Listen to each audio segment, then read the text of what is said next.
très dur. Alors, en parlant de lecture systémique, vous voyez, je me suis dit, tiens, il y a des expériences, comme l'expérience de Milgram, que vous connaissez probablement en psychologie sociale. Est-ce que quelqu'un ne connaît pas Milgram? Ok, peut-être si je vous explique un peu, vous verrez de quoi il s'agit. Donc, il s'agissait d'un professeur universitaire qui s'habillait avec tout ce qu'il fallait pour se montrer chef de laboratoire et qui demandait à des gens de venir pour une expérience dans laquelle ils allaient être partie prenante. C'est-à-dire qu'il s'agissait de comprendre la manière dont les personnes réagissent, vous voyez, se mémorisent plus ou moins, bien des phrases ou des mots, selon s'ils sont punis. Et donc, on demandait à des passants de se joindre à cette expérience, et ils avaient donc un bouton qui donnait une décharge électrique au sujet qui devait apprendre l'expérience. Apprendre les mots, pardon. Et quand il se trompait, il avait une décharge électrique qui augmentait d'intensité en fonction du nombre d'erreurs qu'il faisait. Mais c'est Icke Bicard, c'est le film. Oui, voilà, exactement. C'est repris de ça, ce film. Et ça a amené à un moment donné que les personnes de l'expérience devaient infliger en fait une charge mortelle à la personne en face, en fait. Et cette charge mortelle, bien sûr, l'autre en face était un comédien, la personne ne le savait pas. Et ce qui est arrivé, c'est qu'il y a eu, je ne sais plus quel pourcentage, mais assez élevé, des personnes qui en fait infligeaient des charges mortelles à l'autre. Alors, évidemment, c'était truqué. Il y avait un comédien qui était à l'intérieur, et il feignait les cris, et même le fait de mourir, on est tombé dans les pommes. Alors, vous voyez, ce que je me disais, c'est qu'effectivement, on parle du fait de la capacité d'obéissance de quelqu'un. Et bien sûr, on a dit que si ces personnes faisaient ça, c'est parce qu'elles étaient convaincus que c'était pour le bien de la science et qu'ils voyaient, eux, la science comme quelque chose de tellement important qui nous permet de faire ça et qu'ils considèrent que c'est bien. Mais vous voyez, ce que je me disais, c'est qu'effectivement, Bateson a bien pu démontrer que quand on entre dans les interactions et dans les relations, vous voyez, on est pris dans un engagement. Si on est dans une relation complémentaire, on est pris dans un engagement, on va suivre l'autre. Et ne pas faire ça, c'est simplement pas ne pas obéir, mais c'est casser l'engagement. C'est quelque part presque comme si vous aviez donné votre parole de faire ça. Et bien à un moment donné, vous allez vous trouver plein de raisons de pourquoi c'est OK, vous voyez, pourquoi c'est correct, c'est bien, c'est juste, c'est justifié, que vous alliez au-delà de ce que vous pensez. C'est un peu comme si on vous met entre deux choix, vous voyez. Et je ne suis pas sûre que ça ne soit pas très proche, ou que ça soit très loin plutôt, de ce qu'on pourrait dire un paradoxe. Parce que quelque part, vous avez dit que vous allez être là, que vous avez donné votre parole de faire partie de l'expérience, vous vous êtes engagé auprès de cette personne, et si à un moment donné, vous voyez, on vous dit que vous devez suivre, soit vous cassez l'engagement, voyez, soit vous restez dedans. Il faut savoir aussi que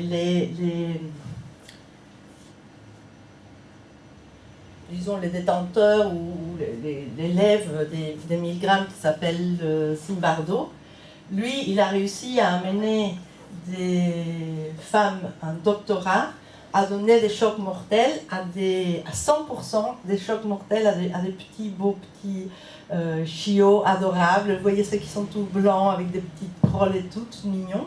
Il a réussi à mettre en place, vous voyez, quelque chose dans lequel il est contraigné de manière très forte dans leur engagement à l'université, leur engagement à la carrière, leur engagement vis-à-vis de ses parents, de réussir, etc. Il les a tellement coincés qu'il a fait en sorte qu'il puisse donner des chocs mortels à des petits chiots. C'était encore une fois pas vrai. Il n'a pas vraiment tué les pauvres bêtes, mais bon, les gens pensaient que c'était le cas. Alors ici, je voulais vous parler d'une stratégie qui a été faite par Rappaport, et que c'est une stratégie de base que je trouve assez intéressante pour créer les relations. Et lui, il l'appelait tit for tat. Et c'est une relation, c'est une mode d'interaction, vous voyez, qui va être précurseur de ce dont on va parler tout à l'heure, un des piliers de l'engagement qui est la confiance. Donc, à un moment donné, vous voyez, ils se sont dit, donc la question qu'ils se sont posées, c'est quelles sont les interactions, quel mode d'interaction on peut avoir, qui seraient les meilleurs, vous voyez, pour la survie des clans, des groupes et des espèces. Et ils ont vu comment fonctionnaient, par exemple, des colombes dans les interactions quotidiennes, etc. Et pour les hommes, ce qu'on a décidé de faire, c'est de leur faire un jeu dans lequel vous travaillez à partir de l'ordinateur, et selon la réponse de l'un et de l'autre, vous voyez si les personnes voulaient continuer à être en interaction et voulaient continuer à travailler avec cette personne ou pas. Et dans Tit for Tat, ce qu'ils ont trouvé, qui était le plus stable et qui donnait les meilleures relations à la construction, c'était le fait que quand quelqu'un vous tend la main, vous tendez la main. Quand quelqu'un vous frappe ou vous fait une grâce, vous répondez. Mais vous restez toujours ouvert que si la personne revient à n'importe quel moment avec la main ouverte, vous redonnez la main. Et c'était très très intéressant, et donc c'est pour ça que ça s'appelait Tit for Tat, c'est-à-dire que quand les gens faisaient Tit dans l'ordinateur, alors à ce moment-là, vous voyez, on réciproquait, et Tat, on réciproquait encore une fois. Et ils ont fait des concours et des jeux, et ils se sont rendus compte que c'est ce qui était continuellement efficace, et que la plupart des animaux, vous voyez, qui étaient efficaces dans la construction des groupes et dans la construction, c'était des animaux qui faisaient la même chose. Si quelqu'un les agressait, ils agressaient, mais la fois suivante, ils s'étaient ouverts. Si l'autre revenait gentiment, ils l'accueillaient gentiment. Donc c'était assez intéressant en termes de comment commencer à construire, vous voyez, des interactions. Alors, est-ce que vous avez des questions d'ici? Ça va, on peut... Moi, ça me gêne. Qu'est-ce qui te gêne? Si je me fais engueuler, j'engueule l'autre, j'ai pas très bien compris. Mais après, c'est fini. C'est ça? C'est ce qui a été le plus fonctionnel pour à long terme. Hein. Ils sont même tenus compte des générations, soi-disant, dans l'ordinateur, etc. C'était un test sur ordinateur, donc effectivement, ouais. C'était que fais-tu dans cette situation? On t'attaque, tu réponds. Oui, c'est ça. D'accord. Et on voyait si l'autre voulait continuer à jouer, il a resté en relation, il a continué à faire des projets avec la personne ou non. Tu peux observer ça chez les... Je vois chez les chiens, t'as ça. Par exemple, ils peuvent se croiser, ils vont se disputer, par exemple. Et en fait, après, ils peuvent se revoir, et comme si de rien n'était. Ouais, peut-être mon toutou, quand il en a... Je sais pas, moi je sais que t'as plein d'animaux où ça fonctionne comme ça. C'est-à-dire que t'as pas la notion de ressentiment ou de vengeance. C'est là qui va arriver. C'est-à-dire qu'il y a juste l'instant présent qui est là, et qui joue, et ensuite, ça passe à autre chose. Avec les enfants, c'est un Mais peu moi, comme ça me fait ça. penser, en Et fait, les enfants Les fonctionnent enfants. comme ça. même les adultes, il y a des couples qui s'engueulent et ils restent ensemble à vie. Parce que comme il n'y a pas de dominé-dominant, Mais oui. tout se régule. Tout se régule, mais dans cette ouverture, finalement, qu'on n'est pas en péril, en fait. L'engagement du couple, et on rend ce qui est donné, et du coup, il n'y a pas de rapport de force. Il n'y a pas de dominé-dominant. Moi, je l'ai vécu avec une de mes filles, en fait, qui m'engueulait tout le temps, parce qu'elle était frustrée. Et une thérapeute m'a dit, mais pourquoi tu l'engueules pas? Je sais pas du tout. Je l'ai engueulée, on était à équivalence, et du coup, on pouvait résumer la relation. Je le comprends, la logique. Alors, tant que l'ouverture perdure quand même pour revenir. ah oui, parce qu'il toujours faut vers que la l'ouverture... relation, s'il n'y a pas d'engagement. Bien sûr, si on dit si je l'engueule, il m'engueule alors que je lui en veux, à ce moment-là, ça ne fonctionne plus. Hein.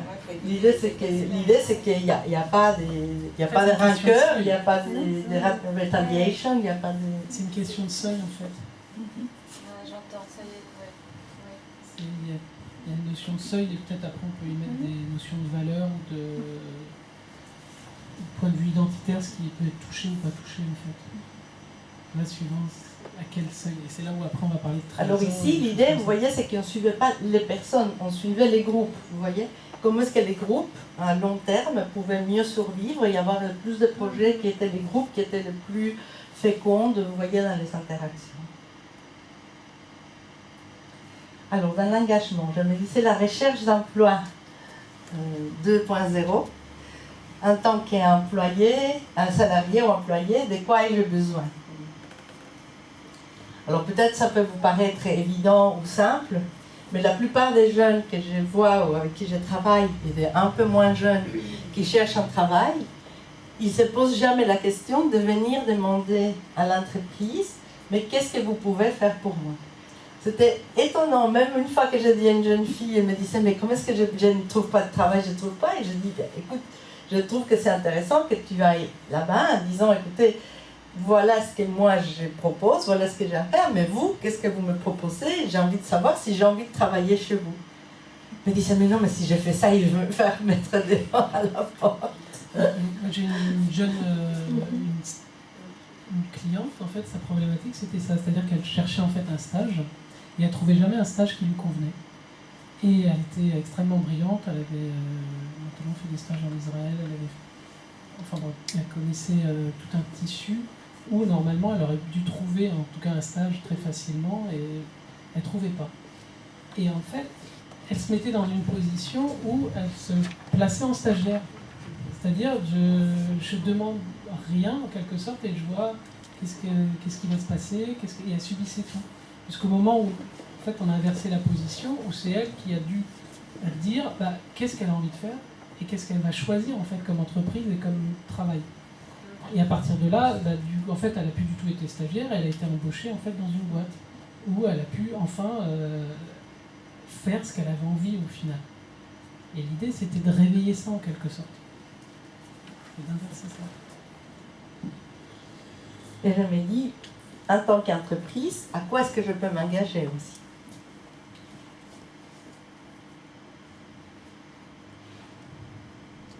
Ce qui n'est pas simple à aborder.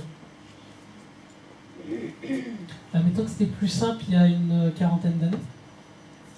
Même une quarantaine, ouais. La société a muté. C'est-à-dire que les salariés, maintenant, n'ont plus du tout le même rapport avec l'entreprise. Avant, il y avait une espèce de confiance aveugle, et on peut le revoir encore même dans certains conflits sociaux qu'il y a actuellement, où des gens, ça fait 25 ans qu'ils travaillent dans la même société, et qui d'un coup sont licenciés et ne comprennent pas en fait ce qui se passe. Vous voyez, il y a vraiment une notion de confiance et d'engagement qui était là pour eux, et qui en face n'existe plus. Parce que l'entreprise n'a plus le même rôle, entre guillemets, qu'elle avait avant. Et ça, c'est plus dans la notion d'implicite, c'est-à-dire le rôle social qu'elle avait. Je sais pas si ça fait sens. Non? Je vais vous parler déjà dans les couples, c'est quel est notre projet et de quelle manière attendons-nous que chacun d'entre nous puisse aider à construire ce projet. La famille, la même chose. Alors, on va parler un peu de confiance.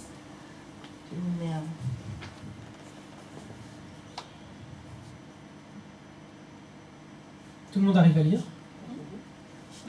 Pour les gens qui sont sur Internet. Ah oui, pour Internet, vas-y. La confiance, c'est ce qu'il y a de plus précieux au monde et aussi de plus fragile. Sans elle, rien n'est possible. Ce qui se construit sur le mensonge ne peut pas durer. Marc Lévy. Donc voilà, donc ça c'est l'aspect de la confiance, vous voyez, c'est clairement les socles sur lesquels s'établit l'engagement. Puisque si elle n'est pas là, il n'y a rien qui peut durer. Et si elle est là, c'est quelque chose qui soutient tout. En même temps, combien elle est fragile, on va travailler un peu à partir de là. La première chose qu'on peut dire, c'est que c'est très étonnant parce que on sait aujourd'hui que la confiance, on a toujours l'impression que la confiance, vous voyez, s'est construite de manière très solide dans les temps. Mais en fait, la confiance, on s'est rendu compte, tous les chercheurs qui ont travaillé là-dessus, comme Brené Brown, ils ont vu qu'elle s'est construite dans des moments tout à fait fugaces. Et j'ai pu avoir accès à une petite histoire qui raconte John Gottman. Vous voyez que c'est un chercheur qui travaille sur les couples. C'est quelqu'un qui a pas loin des 40-50 ans, qu'il étudie les couples. Il les met dans des studios où il les écoute 24 heures sur 24, et à partir de là, il essaye de déduire quels sont les... Oui, il doit avoir les oreilles comme ça. Et il essaye de déduire à partir de là, vous voyez, quelles sont les constructions des interactions qui permettent que les gens divorcent, que les gens restent ensemble, etc. Et il a même des statistiques fabuleuses, puisque maintenant, quand il écoute des gens se disputer, vous voyez, il a 90%. Et il peut dire si les gens vont rester mariés 1 an, 5 ans, 13 ans, 27 ans ou pour toujours. Et il peut le dire comme ça. Il écoute 5 minutes et à 90%, il peut le dire. Donc, c'est impressionnant. Mais ce n'est pas parce que les gens disent, mais la manière, vous voyez, dont ils sont en relation. Est-ce qu'ils se maltraitent avec le langage? Est-ce qu'ils sont en train justement d'abaisser l'autre? Est-ce qu'ils sont en train d'aider l'autre, etc. Et John Gottman, il parlait aussi d'une situation qu'il a vécue lui personnellement. Il dit qu'il était un soir,